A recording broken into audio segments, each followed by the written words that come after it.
দেখুন, এখন পর্যন্ত যেটা গোনা হয়েছে মাত্র 25%ও হয়নি।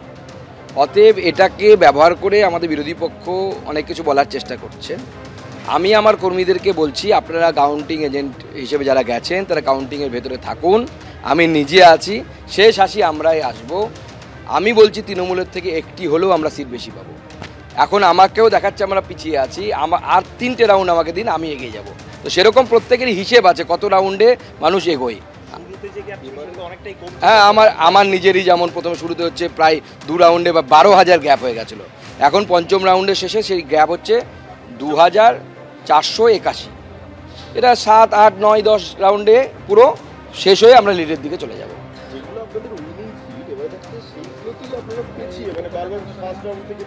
না না, দেখুন এখানে বিষয় আছে কতগুলো। যেমন বালুরঘাট আমরা গতবার জিতেছিলাম, কিন্তু বালুরঘাটে গতবার 3টে রাউন্ডে আমরা পিছিয়েছিলাম। গতবার 20টি করে টেবিল ছিল এক একটি বিধানসভায়, এবার সেখানে 12টি 14টি করে টেবিল হয়েছে। 3-4টে রাউন্ড লেগেছিল আমাদেরকে মেকআপ করতে, সেটা তো আমাদেরকে ভাবতে হবে। মুসলিম ভোট তো আমরা পাইনি, পাবো না, সেটাও আমরা জানি। আমরা হিন্দু ভোট দিয়ে মেকআপ করবো, হিন্দু এলাকায় ঢুকলে পরে বেড়ে যাবে ভোট।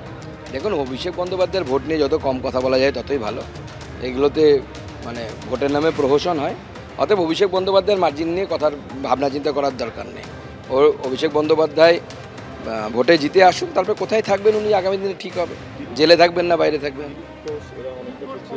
আমার মনে হয় দিলীপদা জিতে যাবে, অত চিন্তার কিছু নেই, দিলীপদা জিতে যাবে।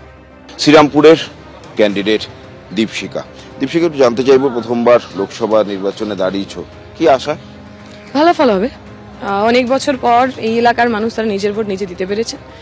আমরা মানুষে ভরসা রাখছি, জনতাতে ভরসা রাখছি, এবং আমার বিশ্বাস মানুষ আমাদের সঙ্গে থাকবেন।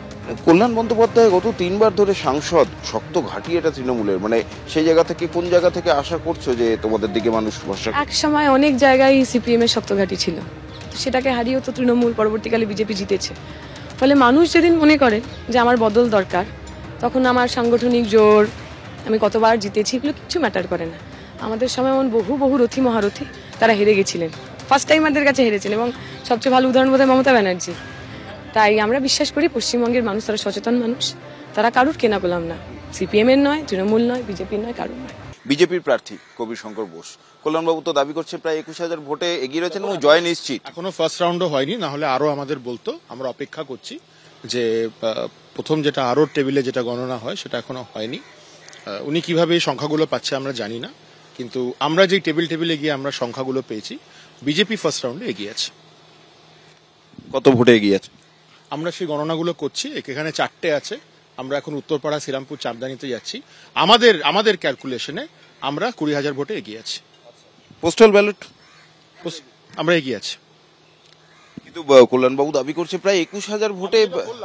হ্যাঁ, কাউন্টিংটা হয়নি, ওই সংখ্যাগুলো আরো টেবিলে আসুক, কে এগিয়ে আছে না এগিয়ে আছে আরো রাউন্ডের পর আপনারা নিশ্চয়ইভাবে জানতে পারবেন। দেখুন, ভারতবর্ষে যা ট্রেন্ড, সেই ট্রেন্ড বাংলাতেও ফলো হচ্ছে।